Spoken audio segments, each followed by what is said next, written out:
Imagine flipping a switch and $8.27 billion in SNAP and WIC grocery money goes dark for an entire month because of a government shutdown. No fresh November benefits loaded, a few WIC stopgaps at best, and a lot of households are staring at empty carts. This isn't theoretical. This is what happens when EBT, food stamps, and the WIC program all stall at the same time. And here's the money headline.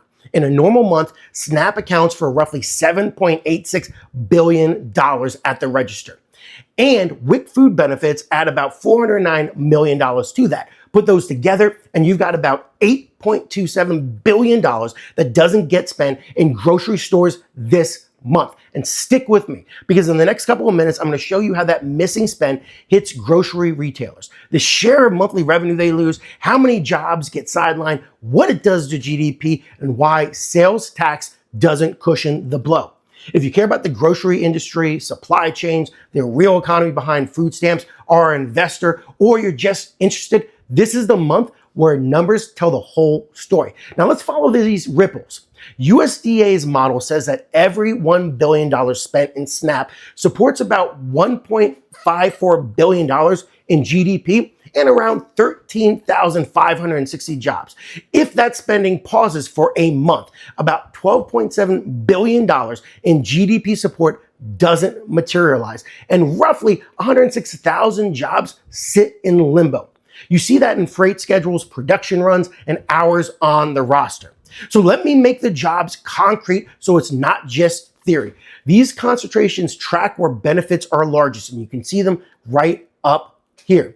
Depending upon how you model spillovers, the national range runs from about 70,000 to roughly 141,000 jobs temporarily affected for this month. These are real roles: front-end retail hours, warehouse shifts, truck routes, and private label production runs. So where does it land on the ground?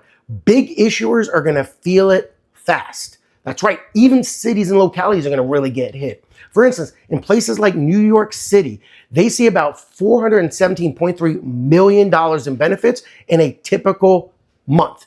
That means that even a short gap is going to create quieter food lanes and fuller shelves than anybody's planned for. Now, the checkout question that everybody asks is who's going to absorb it? And there's across the national banners, and you can see it up here. We modeled 1 month sales gaps that normally flows to large chains. This is about $6.81 billion. Against their combined US annual revenue base, that works out to roughly 7% of a typical month's revenue missing across those chains for that in month. In plain English, about 7% of the month goes missing at multiple different retailers. That's right, about 7%. Follow that into the warehouse. Fewer redemptions at the front end means fewer pallets moving at the back end. Private label runs go shorter, purchase orders get trimmed, and truck routes consolidate. It's not just the grocer, it's the bakery, the dairy plant, the packaging supplier, and the third-party logistics firms that suddenly are staring at slack time. Quick pit stop, though, at taxes, because this one is going to confuse people. The direct sales tax loss is zero, because groceries purchased with SNAP and WIC aren't taxed. The fiscal hit is indirect. Lower income, payroll, and business tax receipts, when the economic activity doesn't happen, flow down into taxes. It's quieter, but it still counts. There's also a cost that doesn't get looked at by retail at all, and that's human capital. SNAP participation is associated with about $1,409 less in annual health costs per adult.